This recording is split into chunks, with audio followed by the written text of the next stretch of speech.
recording now, so if you're not happy with that, you can mute yourself or put off turn off your camera for the time being. I'll just missing and we can mute, can't we, when we start? Just in rows in the middle, and over to you, Joan. Okay, thank you very much, Phil. Thanks for inviting me to do these talks. We've got 5 altogether lined up of starting today.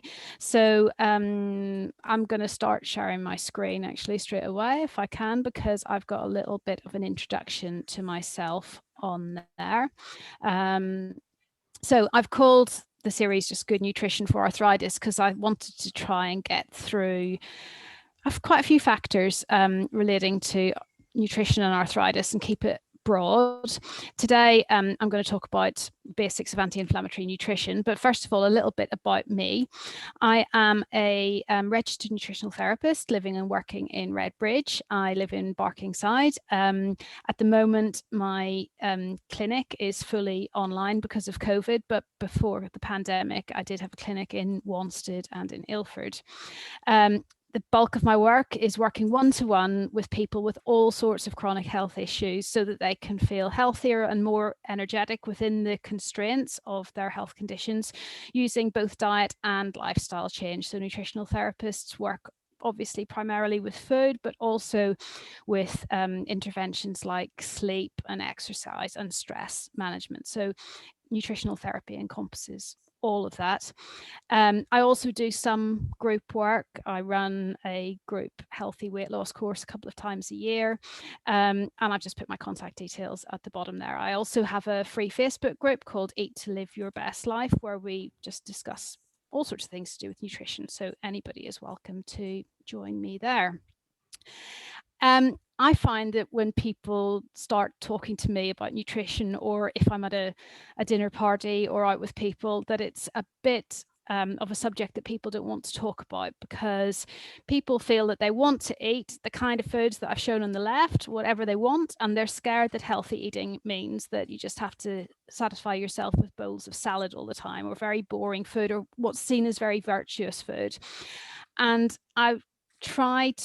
one of my biggest aims is to get across that eating well to do the best you can for your body can also be good for your soul and be good for your sense of joy in food, that you can eat well to truly nourish your body while still enjoying food, because a large part of the function of food in society is to bond us. We eat meals with our family, with our friends when we can, and nutritional therapy is really doing people a disservice if it takes away from that sense of joy and that sense of community that's so important about food.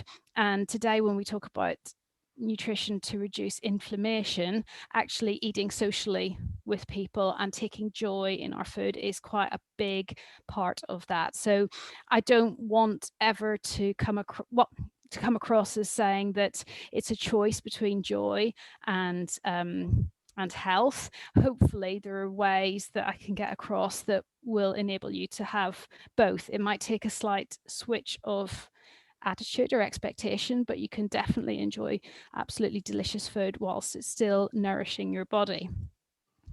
So thinking a bit more particularly about arthritis and the ways in which nutritional therapy can maybe help, I've put a few of these points in bold, and they're the ones I'm going to be dealing with over the next few weeks in the talks. And then there are some other points that, I won't really cover because they're quite individual and not appropriate for groups. So the most obvious that I'll talk about today is to reduce the response of inflammation that's going on in the body using an approach that includes diet. But as I said, it's not just dietary related. We're also talking about sleep and stress and community, being with other people. Nutritional therapy can identify and remove from the diet foods that might be making your symptoms worse, because there are definitely certain things that aggravate symptoms. We can support the health of the gut by encouraging a more appropriate immune response. So a lot of the immune system lives in our gut, and later on in about weeks 3 and 4, I think we'll be talking a lot more about gut health. Managing a body weight is important.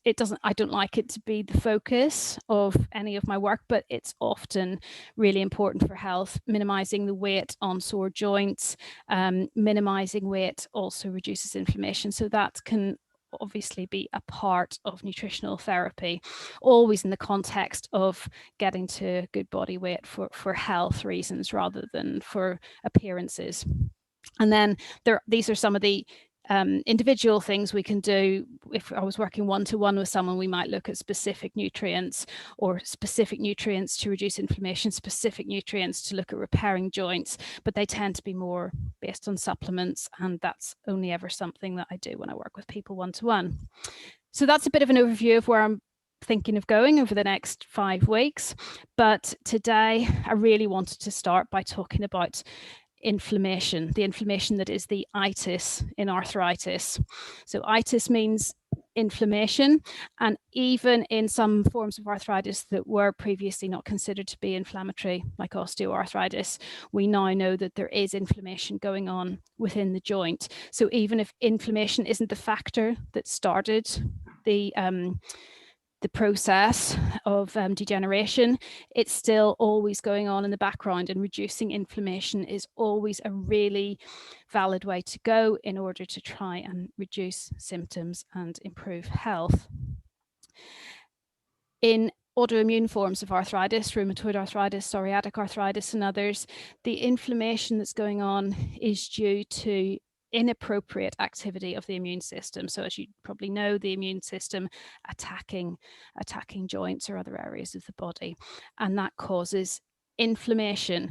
And I want to just spend a minute talking about what I mean by inflammation, because I talk about it a lot, and whilst it might make sense in terms of an inflamed joint, I'm also referring to something going on deeper in the body. So what's inflammation about? Well, in acute situations, inflammation is a good thing. If you have an injury, you want inflammation to come along and help to resolve the problem. So it's a sort of a defense against our tissues of the body being damaged. So when we're inflamed, we'll know that if you had a cut and it gets inflamed, it would be red, it would be hot, it might be throbbing.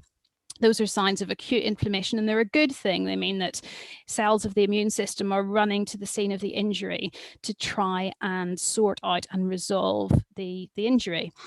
So it allows nutrients to get there, it allows oxygen to get there, and repair substances to get to the site of the injury. However, once the injury is repaired, we want the inflammation to shut down. Once the cut on your finger has healed, you don't want it to stay red and sore and throbbing afterwards.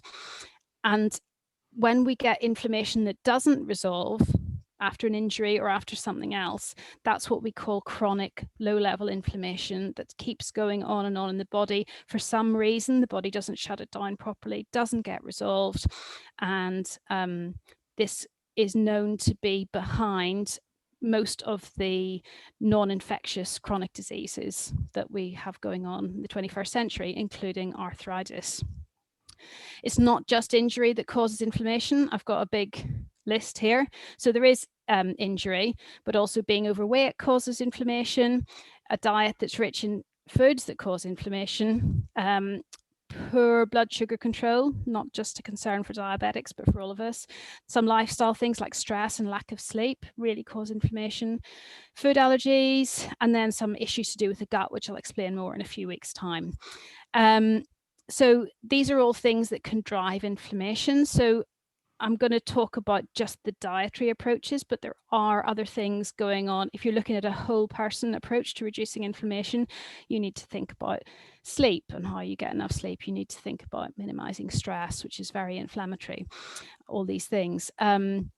So minimizing foods that reduce inflammation is just one part of it, is what I'm trying to say. But that's what I'm starting off talking about, because we can really significantly have an impact on inflammation through the food that we eat. So what is anti-inflammatory nutrition? And I just showed a picture of brightly coloured food just to say really that it's a whole dietary approach rather than thinking of individual superfoods that might reduce inflammation. We want to think about the diet as a whole.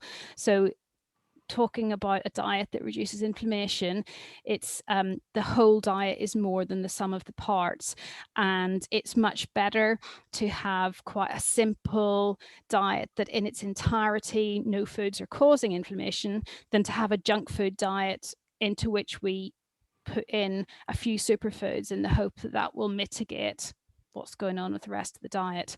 So we're thinking of whole foods, we're thinking of unprocessed foods, we're thinking of lots of color and variety. So the entire diet's probably more important than any individual parts. We've also got to think not just what's in the diet, but how much of it is. Having too much food, no matter how healthy it is, can be inflammatory. Today, some of the things I'm going to talk about are factors that influence inflammation: essential fats, eating the rainbow, lots of herbs and spices. Olive oil has a special place in an anti-inflammatory diet. And then next week is sort of part 2 of this, is talking about avoiding foods which you might be sensitive to. And then in future weeks, I'm going to be talking about the gut and about blood sugar. So those are sort of key points to consider in reducing inflammation. Does this sort of make sense so far with a nod or a thumbs up or something? Is this the stuff that you've heard about? Yeah, okay. So an overview. So given that I said that the whole is more than the sum of the parts, there is evidence to support the use of a Mediterranean diet in not just in prevention of occurrence of arthritis, but once arthritis is established. Studies find that at least 3 months adherence to a particular diet is often required to see a benefit, both in terms of pain and symptomatic relief, and also in terms of how long it takes to reduce biological markers of inflammation within the body. So a few days or a week here and there, you won't really see much benefit. It's got to be a sort of a lifestyle change rather than thinking of it as a diet to stick to for a short period of time. The Mediterranean diet, if you are thinking of adopting something like this long term, it's also very protective in terms of lots of other chronic diseases like cardiovascular diseases, mental illnesses, diabetes, cancer. So it's a diet that's very safe and well studied in terms of adopting it and running with it long term. The Mediterranean diet is not pizza and pasta, much as we might like it to be. I know that's eaten in some parts of the Mediterranean, but what we're talking about is more the type of diet eaten in the southern Mediterranean around Greece and the very south of Italy, around Sicily, those sorts of regions in the southeastern Mediterranean primarily. And yeah, not pizza and pasta. So you might thinking about anti-inflammatory diet and being careful about your food might be terribly restrictive or might be boring, but you know, that's just perhaps a typical Mediterranean diet dish, and that doesn't look at all to me like it's going to be either boring or restrictive. It looks like it's nourishing and tasty and rather interesting. So I hope that we can go forward looking at this as a really positive and exciting and delicious thing to introduce into your lives. The next slide I'm going to show has quite a lot of information on it, but it's a food pyramid that's showing what the typical southern eastern Mediterranean diet is made up of. So I don't know well, you can see, I'm happy to send the slides around afterwards so that you can look at this at your leisure, but you'll see a pyramid in the center. And at the base of that pyramid is the foundation and the foods that are eaten most in the Mediterranean diet. And you can see vegetables and herbs and spices on the left, fruit in the middle, and whole grains, and pulses and pulses and whole grains on the right hand side. So that whole base is pretty much unlimited vegetables and herbs and spices. On the next level up, olives and olive oil have their own place in this food pyramid, and I'll talk about them in particular and why olive oil is so significant. So you can see that on like that next level up on the left hand side. We've also got nuts and seeds. We've got onions and garlic. That family of vegetables also have a particular place. And then we've got dairy and eggs, although the some of the notes on the right hand side say that milk proteins might be problematic for some people. I'll talk more about that next week, but eggs are definitely there. Next level up, so we're getting into foods which we're eating less often. So the base, the vegetables and fruit, are foods that are eaten all the time, almost unlimited. Next level, foods that are eaten very frequently, a core part of the diet. Then the third level up, we're getting onto foods that we don't want to eat so often if we're adhering to a traditional Mediterranean diet, but they're still there as an important part. We've got poultry, and we've got seafood and white fish, and we've also got oily fish as a key part, and I'll talk about oily fish specifically today. And at the top of the pyramid, so it's there but not eaten very often, would be red meat. We've also got all sorts of notes around the side about things that aren't eaten. So down on the right hand side, we're saying we minimize caffeine, we minimize soft drinks, we minimize junk food, we minimize salt and sugar. So these are all factors that are known to increase inflammation and can drive arthritis. This study's talking about rheumatoid arthritis in particular, but I don't see any reason why the same doesn't apply to other forms of arthritis. It's the inflammation always behind it. At the bottom on the left hand side, we can see that there's some herbal tea or green tea here, so that can take some of the place of the coffee that's restricted. But in order that, you know, not everything's restricted, and we've got some red wine there, which is included and enjoyed on a traditional Mediterranean diet. Of course, it's important to know whether that interacts with any medications that you might be on. And there are lots more notes around the side of this, and most of this I will get through in the next few weeks, but that's just a real sort of the basics of what we're talking about and how this diet is put together based on diets of traditional peoples around the Mediterranean that have been studied. So if you make this your way of eating, sometimes you don't need to know all the ins and outs of nutrition. You won't go far wrong in many senses if you make this truly as the base of your diet day in, day out. In the southern Mediterranean, countries tended to be, you know, not the richest countries in the world, and people tended to work hard quite physically. And perhaps one of the factors, other than what food is being eaten, is the amount of food that's being eaten in the traditional Mediterranean diet. And restricting calories does reduce inflammation. So not eating as many calories as you're expending, not overeating on food, definitely reduces inflammation. But of course, there's a limit to this. If you're already of a healthy body weight or don't want to lose any more weight, then we don't want to be calorie restricting all the time.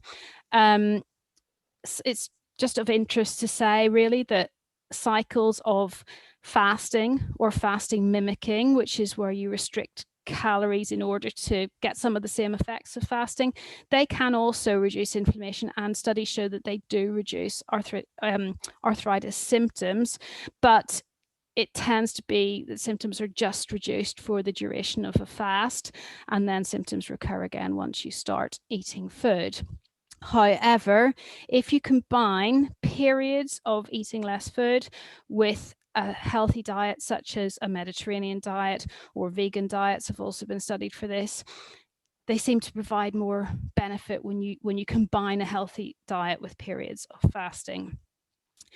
You should really only fast under the supervision of a health professional, but you can try a little bit of calorie restriction yourself by just deliberately not overeating at meals and leaving the table when you feel you're maybe just 80% full, 3/4 full, sort of feeling like there's a bit of room and you're not completely stuffed when you get up from a meal. Anybody can do that on an ongoing basis, and that's quite a good way to practice calorie restriction safely without the need for any sort of supervision. And that can definitely reduce inflammation, because we have inflammation that occurs every time we eat, just by our metabolic processes processing the food that we've eaten in our digestive system. It does generate some inflammation. So just not overeating in general can be a helpful first step. So that was the amount of food. One factor that really influences inflammation is the balance of what's called essential fats in the body. So these are two particular fats that we can't make ourselves within the body from other fats. So a lot of fats we can take in, and our bodies can take them apart, like taking apart some Lego and build it up into something new, build it up into a new fat. We can't build these omega-6 and omega-3 fats. We have to get them from our diet. And it turns out that omega-6 fats promote inflammation and omega-3 fats reduce them. So by playing around with the ratio of how many omega-6s we've got and how many omega-3s we've got, we can influence the inflammatory response within the body. We used to, at earlier times in our evolution, we used to eat just as much omega-3s as omega-6s, so pretty much 1-to-1. And there are studies that show that as long as you don't go over about 3 times as much omega-6 as omega-3, you're still reducing inflammation in arthritis. But it's very easy to get lots of omega-6 fats in our modern Western diet. It's quite difficult to find omega-3 fats, and you don't come across them by accident. You have to deliberately go out and seek them out. So many people eating a modern Western diet consume about 15 times as many omega-6 fats as omega-3 fats. And this is thought to be one key reason behind why so many of us are all inflamed. So it's likely to worsen symptoms. So just to put that into a visual, if you think of them as like weights on a scale, we can find lots and lots of omega-6 containing foods. I'm going to talk about what they are. It's very difficult to find those omega-3 containing foods, but we do need to keep the scales balanced, or at least not too tipped over into omega-6. So omega-3, the ones that are difficult to find, but let's focus on what we can do first. They're found in its most useful form in oily fish. So which fish are oily fish? You can remember which fish are oily fish by thinking of the word SMASH, which stands for sardines, mackerel, anchovies, salmon, and herring. And these are the fish that contain the omega-3 fats in its richest form. If you don't eat fish, you can also find omega-3 in some plant sources: flax seeds, chia seeds, walnuts, pecans, and algae as well. But apart from in algae, coming from the water like the fish, vegetarian sources are in a form that's harder for the body to use. So if you can get some oily fish into your diet, then that's going to be a really useful way of reducing inflammation. And it's talking about having oily fish a couple of times a week at least. And towards the end of this talk, I'll talk about ways of you might want to think about getting oily fish in. The omega-6 fats, the ones I said that were really easy to get and that we don't want to have so much of in our diet. Well, I've put a big crossed out sunflower oil there, because one of the reasons why we're getting so much omega-6 is because it's contained in these quite highly processed vegetable oils like sunflower oil and other safflower oil, other seed oils. And when I see people buying big, huge bottles of sunflower oil in the supermarket, I just think of all that inflammation from it, because there's a lot of omega-6 in there driving inflammation. We do need some amounts of omega-6. However, it is inflammatory in larger amounts. To get the amount we need, eating nuts and seeds in their whole form is going to provide us with plenty of omega-6 in a form that also comes packaged with fiber and vitamins and minerals and healthy fats. So yeah, avoid the sunflower oil, please, please, please. Too much meat and poultry can also lead to getting too much omega-6. It does depend what the meat and the poultry have been fed. So grass-fed meats may be better. The sunflower oil finds its way into so many processed foods. So whether you're buying baked goods or hummus or vegetables, jars of vegetables in oil, or, you know, everywhere I look in supermarkets, I see things that are packed in sunflower oil or that have sunflower oil used in making them, in biscuits and yeah, quiches and all sorts of things.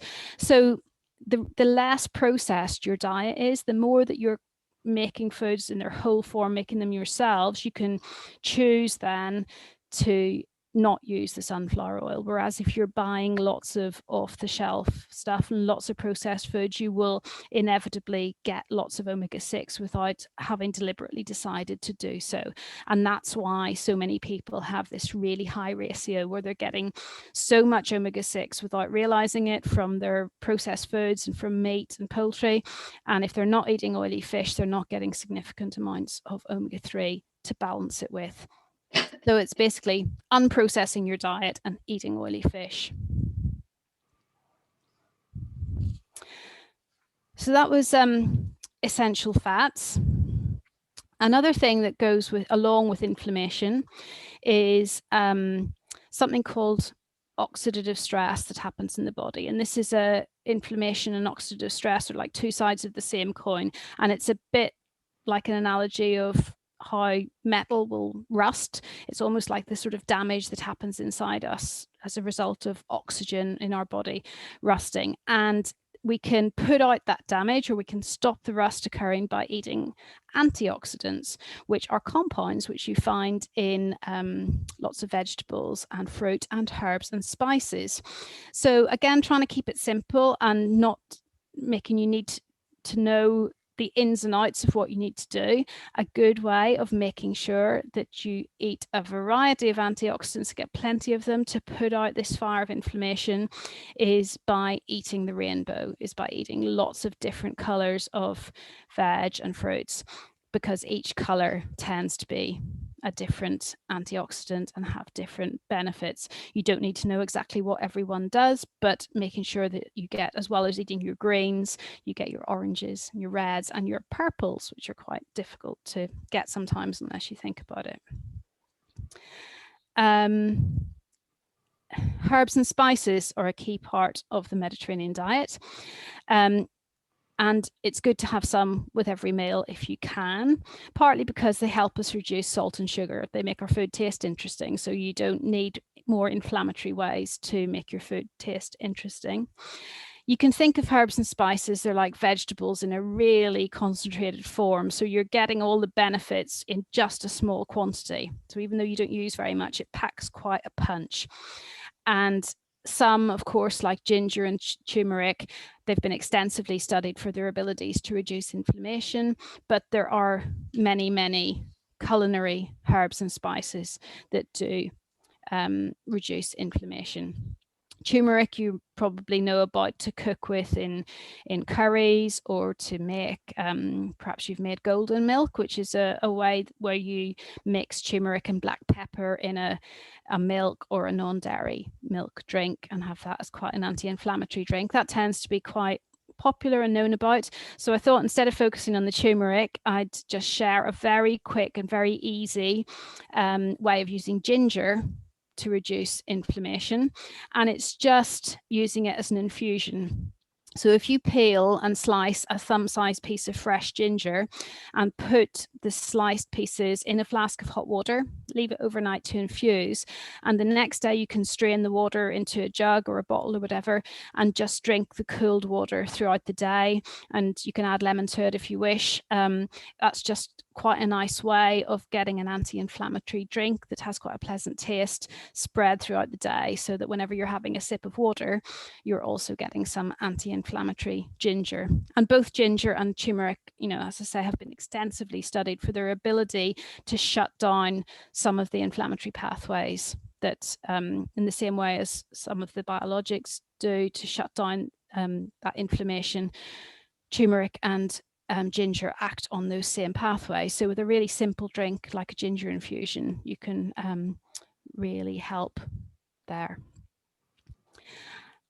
I said that extra virgin olive oil, I'm just going to abbreviate it to EVOO, has a really special place in the Mediterranean diet. It provides about 85% of the fat content of the Mediterranean diet. So it's a really safe fat to use in your diet. Sometimes people get worried about including fat in the diet, but olive oil has been used by people for generations and generations, and it's associated with a lower risk of heart disease, of diabetes, and reduces lots of inflammatory molecules in the body. One interesting thing is that olive oil is high in these antioxidants I mentioned earlier. So that means that although olive oil has a lower smoke point than some oils, so people think that you shouldn't cook with olive oil, actually when you heat it, the antioxidants within the oil protect the oil itself from getting damaged and forming damaging compounds when it's heated. So whilst I wouldn't, you know, fry and use any oil to cook with until it's smoked, it's very safe to use olive oil to cook with at medium sort of temperatures. So if you're sauteing vegetables or something, it has a lower smoke point admittedly than something like rapeseed oil, but it forms less damaging compounds when you heat it.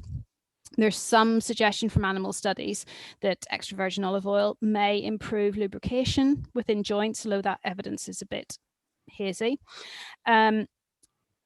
Oil is, or fat of any, is important to include in the diet because it helps you actually absorb some nutrients from vegetables and herbs. And if you get a really good olive oil, you'll notice that it tastes bitter. You get that taste at the back of your mouth. The bitter taste actually supports our digestive system to help it to work harder and digest our food properly. It supports the liver to help us to also digest our food, but also to process toxins as well. So you do want to pick an olive oil that's got that nice bitter taste. So how to know what's a good olive oil and what's not a good olive oil and how to use it. If possible, buy an extra virgin olive oil in a dark glass bottle. It starts to deteriorate as a result of prolonged heat, oxygen and light. So keeping it in a dark glass bottle with the top screwed on, or keep it in a dark cupboard if you can only get a clear glass bottle, is a good way to stop it from degrading. And glass, because, you know, plastics can leach into the oil. So ideally an extra virgin olive oil in a dark glass bottle. I buy an organic one from Sainsbury's that's in a dark green bottle that I find tastes quite bitter. In the Mediterranean, they use as much as 2 to 4 tablespoons per day, and 2 tablespoons certainly is what's studied a lot in terms of if olive oil is used in a nutrition study to see whether it has a particular action. It tends to be in amounts of 2 tablespoons per day that's used.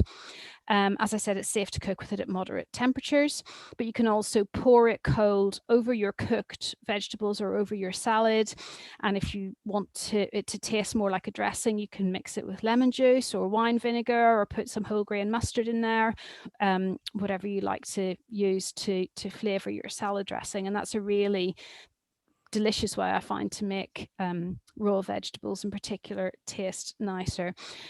But if you don't really enjoy the taste of olive oil and you don't like taking it that way, in some Mediterranean traditions, it is eaten straight off the spoon as medicine. I had a client from Albania originally who asked me if he could take it that way because he remembered his grandmother giving him tablespoons of olive oil off the spoon as medicine when he was a child. So if you don't enjoy it, if you don't like it, you can always just include it as medicine, the way people in this country would have taken cod liver oil. So yeah, a bottle of olive oil doesn't last long in our house. We get through quite a lot. I use it for I do use it for cooking. I always dress my salads with it. I make other creamier dressings with it by mixing it with lemon juice and tahini paste, which is sesame seed paste. That makes quite a nice creamy dressing instead of a sort of Caesar type dressing. Yeah, we get through lots and lots of olive oil. So that's sort of how I would use olive oil. But what I wanted to give you maybe some recipes for was some of the oily fish, because I think oily fish tends to be a love it or hate it sort of thing with some people, or they think that they hate it. Whereas perhaps if you had some recipes, some straightforward recipes for including oily fish in the diet, then that might help a bit. So the first one I don't have a picture for, I'm afraid, but it's a really, really easy mackerel pate that you can put on crackers or oat cakes or just have alongside a salad. You can use the vacuum packs of smoked mackerel, but if you don't want smoked mackerel, you can use a couple of tins of mackerel in brine instead, and they flake up, really, really well. You just mix it with lemon juice. You can put some herbs in, like dill if you want. And to make it nice and creamy, put in half an avocado. Season it and just mash it all up, or just put it into a blender. It's soft enough that it would work in a NutriBullet or in a mini food processor. You can put in more lemon juice and just blend it all up. It's so easy. And mackerel is one of those oily fish that will help you to get your omega-3 fats in. Sometimes I like the really small oily fish. This is a dish it's sort of quite a classic Mediterranean dish that uses anchovies. Now, the sardines and anchovies are probably the smallest oily fish, and I like them because the smaller the fish, the fewer toxins it contains, because it's lower down the food chain. Toxins accumulate the bigger the animal gets. So these small oily fish don't have much concern around the amount of mercury that's in them from the sea or anything like that. So it's good to eat sardines and anchovies. But anchovies, if you get the tinned anchovies, they're really, really, really salty. If you get the type that you get from the deli counter, perhaps they're marinated rather than tinned, they are considerably lower in salt. So they're a bit more bearable to taste. If you've only eaten tinned anchovies before and just find them impossibly salty, then give the marinated ones a try. Mixing them up with sort of a variety of Mediterranean looking foods here. We've got pui lentils, which I don't know whether you've come across. They're sometimes called green speckled lentils, and unlike a lot of other lentils which go mushy when you cook them, these you boil them for about half an hour, or you can buy them already prepared in vacuum packs, which you can just cut open and ready to serve. They hold their shape when they're cooked, so they don't go all mushy. They're quite nice defined little balls of lentil, and they're quite nice taste. And I just mix this. You could mix this with whatever you want, but I like putting in some red onion and some tomatoes and some olives to get a variety of colors from the the purple onions and the red tomatoes, and I put parsley over it as well. So you just make a lovely mixed bowl of lentils, anchovies and veggies. Dress it with extra virgin olive oil and lemon juice, and that is actually, because of the lentils in it, it's very, very filling, and you don't need, well, I don't find I need any bread or any grains with that at all. It's filling enough as it is, and the anchovies are really, really delicious. And if you don't add any other salt to the meal, and if you're not eating processed foods, you're not getting a lot of salt in your diet, then occasionally having those anchovies with their salt there is not too bad. this is a slightly longer looking recipe, but it's quite straightforward really, and I like it because it uses salmon, which I find if people don't like oily fish, maybe salmon is the one to start with. You know, sometimes mackerel and sardines have quite a strong taste, but salmon is quite palatable. When I'm eating salmon, I do like to pick wild salmon because the farmed salmon will have been fed antibiotics and not the type of food that salmon are meant to be eating. So in order to get the good fatty acid profile from it with the omega-3, I do like to choose wild salmon, which you can usually find now in most supermarkets. So just baking the salmon fillets and then serve it with, like, make up a little salsa that's got chopped mango, chopped avocado, again red onion, and some extra virgin olive oil, of course, with lemon juice, and you can put in some chili flakes there to make a little salsa to serve alongside the salmon. When I'm baking salmon, I tend to try and up the anti-inflammatory content of it by sprinkling a little bit of turmeric over it and some black pepper. The color, you know, your work, it's an orangey color anyway, so adding turmeric to it doesn't really make much difference in terms of the color. You don't really notice the taste, and you're getting an extra anti-inflammatory hit there. With that dish here, I've made some sweet potato chips, which I've included the instructions for there, and again I put turmeric on them before I bake them, just to give another anti-inflammatory hit.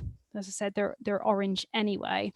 So having the omega-3 fats here, having multicolored vegetables, having the turmeric added as an anti-inflammatory spice. I've also got some coriander there, adding in herbs. It's just, you take what's quite a simple meal with baked salmon, which is good for you if that's all you want to do, but just finding ways to add in those different herbs, spices, colors, all of which together reduce the, give you a real anti-inflammatory kick from the diet.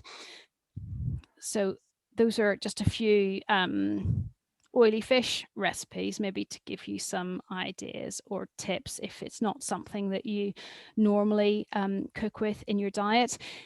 On the other hand, it doesn't have to be complicated to include oily fish in your diet. You could just have a tin of sardines. You can get them canned in water, or a tin of mackerel in brine or in olive oil, and just having a tin of fish alongside a salad or some cooked vegetables. You know, tinned fish is fine, and it's a really cheap and easy way to get oily fish in your diet. And you can always have tinned fish in your cupboard. It keeps for ages, so you don't need to be particularly prepared.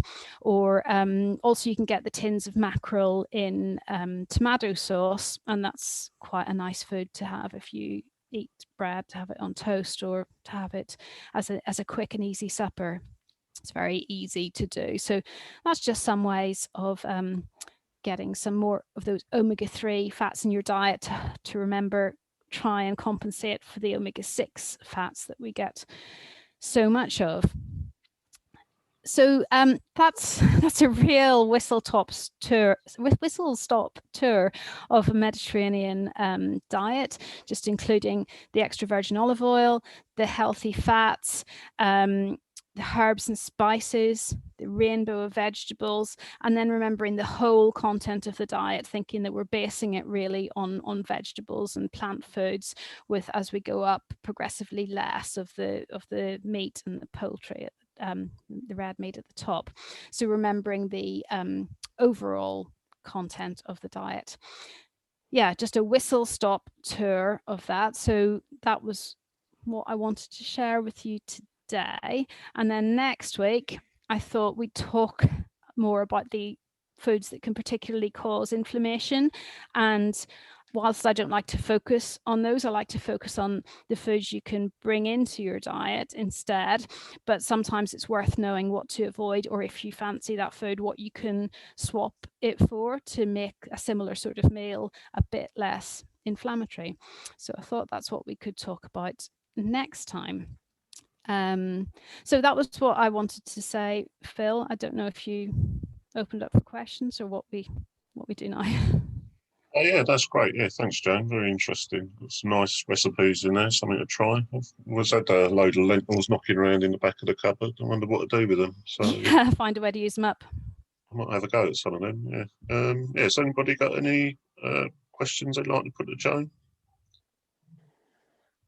Yeah.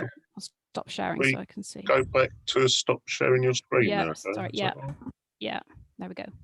Okay. And then people can jump in. Is there any, I read somewhere about this idea of nightshade vegetables being, so that would be aubergine, I think, and possibly potatoes as being be avoided if you've got rheumatoid arthritis. Is that as an old urban myth, or is there some substance in that? No, it can be an issue for some people. So the nightshade family is quite a diverse family of vegetables. It includes, as you said, aubergine and white potatoes, but also tomatoes, peppers, which includes chili peppers, and some strange ones like goji berries. I might have missed something out, but those are the main ones. It tends to be quite an individual thing. So you will find that there are some individuals who might have sensitivities, not necessarily to the whole family of nightshades, but to one or more of the members. It's really difficult to make a broad recommendation then, because otherwise there's lots of benefits from many of those foods. You know, tomatoes especially are such a helpful food that it's a shame to cut them out if you don't need to. The only surefire way, I believe, to find out if you are sensitive to nightshades would be to cut them all out for a period of at least a month, and then gradually reintroduce each individual one and watch out and see if you have any symptom flare. I don't have arthritis myself. I do have Hashimoto's thyroiditis as an autoimmune condition, and I tend to get eczema flares if I'm to eat foods that I'm intolerant to. I tried eliminating all nightshades and reintroducing, so this is just anecdotal for me. I don't have a problem with aubergines or white potatoes, but unfortunately tomatoes I really react to. So, and I had no clue of that and had eaten tomatoes quite, extensively and quite regularly throughout my life. And I don't think I would have guessed that, because we tend to have these foods several times a week, and sometimes it can take up to 3 or 4 days for symptoms to flare after eating them. So it's very hard to identify if it bothers you or not unless you eliminate them completely. To go down. I mean, I think one of the difficulties is different. Everybody's individual, and different foods are going to trigger. Yeah. So you can't really give blanket statements, can you? No, that's right. So, I mean, what I was trying to do today is to give the blanket statements where I could of the things that we know are generally helpful for most people. Even within that, it's always difficult. So I said, tinned fish are fine. There is a small subset of people who won't do very well with tinned fish because they're quite high in histamine. So, it's always an individual thing, and listening to your own body and keeping track of your symptoms and what you eat is always the best way. Yeah. Okay, thank you. You're welcome. What is your view on rapeseed oil? I tend to use olive oil, but also the other one I use sometimes is rapeseed. So I get asked this a lot, and my instinct is sort of that I don't really like it, but that's just because it hasn't got that long tradition of use that olive oil has, and also that its history is that I believe it was derived from rapeseed oil that was used in industry, and it was bred and modified to be safe for consumption. So I sort of have an instinctive suspicion of it without much basis. It still contains quite a lot of omega-6 as well as the omega-3. So I do tend to prefer olive oil because it doesn't contain that much omega-6 or omega-3. It contains mostly another fat called omega-9, and that is a good basis to provide most of the fat content of your diet. So I said that about 85% of the fat content of the Mediterranean diet was olive oil. I just feel we've got so much history of knowing that that's okay to use, and rapeseed is promoted as having a higher smoke point, but actually when you look at the damaging compounds that are found when you heat oils, olive oil comes out better than rapeseed oil. So I tend to just use olive oil, coconut oil sometimes if the flavor of the food goes with it. If people tolerate butter or ghee, that's quite a good oil to use as well. Yeah. Joan, you don't seem to mention anything to do with milk products like cheese and yogurt and No. things like that. No, I was going to talk a bit next week about foods that are potentially problematic. If you were to go back to that pyramid where I showed the foods that make up the Mediterranean diet, milk and dairy do have a place there. There's a note on the side that milk proteins have been found to increase inflammation in some people where it's an issue, causing one of the drivers of arthritis. Milk proteins, there are, however, benefits to certain forms of milk. So, for instance, some people find that kefir, which is fermented milk, is more helpful than harmful because it benefits the gut. So maybe the adverse effects of the milk proteins are offset by the good bacteria. Yogurt tends to be lower in protein and tolerated by people for the same reason. So I'm not a huge fan of loads of milk in general, but if you tolerate small amounts of it and you think that it doesn't worsen your symptoms, then just, I guess, choose your products carefully. And where it comes from matters, especially if you're using full fat dairy products, then it's more important when it's full fat products for it to be organic, perhaps, than if it was lower fat. I'm not sure if that's what you're asking, sorry. Now, what about cheeses, the English cheeses? Again, they will be fairly high in the milk proteins that can be problematic for some. It does tend to be an individual thing, I think. Milk is one of the top suspects in terms of having a protein which the immune system might mistake for a body tissue to attack. Yeah, sorry. Interesting. What about goat's milk? I always use goat's milk. It can be easier for people to digest, and the proteins in it will be slightly different than the proteins in cow's milk. It can still have that trigger that immune system mistaken response, I think. But for some people, it is easier to digest than cow's milk. I understand raw milk is very good for eczema. Raw milk. I think it really depends on, the raw milk that you were maybe eating or drinking when you were young, and the way farming was done then, is probably quite different than the milk that we're drinking now if we're drinking from intensively farmed animals. And it does make a difference. If you're drinking milk from cows that are allowed to graze freely the way nature intended and without too much intervention, then they will be eating the grass, and the fatty acids, there are anti-inflammatory fatty acids in the grass that will find their way into the milk. You don't tend to get that in milk from grain-fed, intensively farmed cows. So is it good for eczema? I think it depends on the person, and it depends on where the milk comes from and how the animals are reared. Sorry, I don't think it's a straightforward answer, unfortunately. I wish it was. Joan, can I mention, you didn't seem to mention a great deal about potatoes. I know we're talking about Mediterranean, but yeah. They do come up in a lot of the Mediterranean stuff.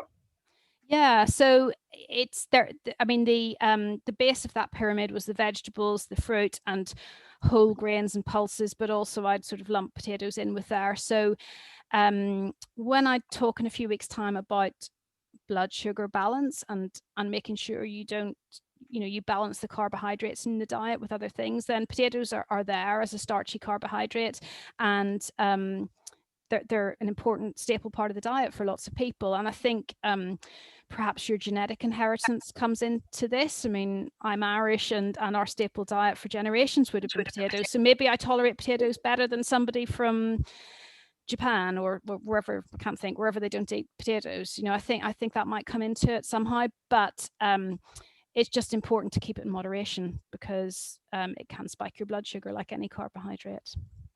But mango is very bad for diabetes. Mango. Yeah, it can, well, as part of the context of your whole diet, this is where it's really difficult. It's an individual thing. If you're having problems with blood sugar balance, then think about fruit sugars. Yeah. Yeah. Can I just say that I had some mango, and it was really delicious. I had it over the weekend, and it knocked my INR completely off the rocket, up the wall. Really? Yes, it went up. I take warfarin. Yeah. I have to have it checked.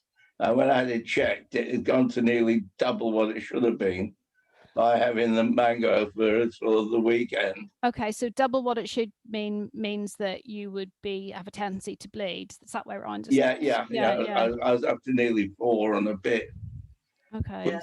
Where it should be 2 to 3 at the most. So this just underscores what an individual thing diet is. And whilst you can do a talk like this and try and set out some of the principles that are good for people, you can pick on most foods of what I've mentioned and say, well, that wouldn't be good for this and that wouldn't be good for the other.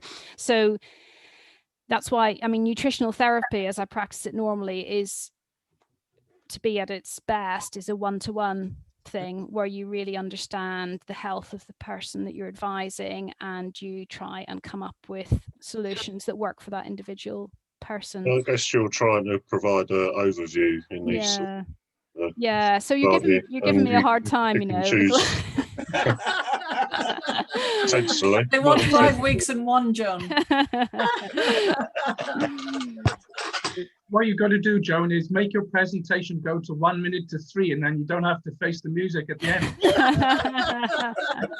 I thought your presentation was really good. With lots of information. It was very well presented. Thanks. No, I don't mind. I don't mind fending off the questions, honestly. But it is true. All of the points you raise are very valid, and everybody here will have a different. Not just different things you react to, but you'll have different nutrient requirements based on your genes or your past history or your diet in the past. So it is different for everybody, and it is nutritional therapy, as I say, is at its core a one-to-one therapy. It's quite challenging sometimes to come up with big recommendations, and it's really nice to work with groups and talk to groups, because it's great to have these discussions. But it's hard to come up with anything very definitive sometimes. And that is the problem behind some of the research, and why I sometimes say that the research is hazy or the research is a bit sketchy, because you do a study with thousands of people, all with their different nutrient needs and all with their different genetic makeups. And you're trying to see if one food is effective or if one intervention is effective. And of course, it's effective for some people and it's not for others. And this is why it's really difficult to come up with good well-designed nutrition studies. How about ginger lemonade? It's very good for inflammatory. Yeah, so easy on the sugar in the lemonade, but yeah. So I mean, just a ginger infusion. You can get pucca herbs make a really nice lemon, ginger, and manuka honey herbal tea. That's just an easy way to do it. In a tea bag, you can get ginger tea. That ginger infusion is nice. You can get ginger flavored kombucha, which is a fermented green tea drink, which is quite anti-inflammatory too. So yeah, ginger's great. Yeah. Okay, well, thanks a lot, Jane. That's great, excellent, really interesting, and got some nice recipes in there. So thanks very much for that. I'm afraid we've run out of time for this week, but yeah, we'll be back next week. Let's go. Thank you very much. Thank you. Excellent.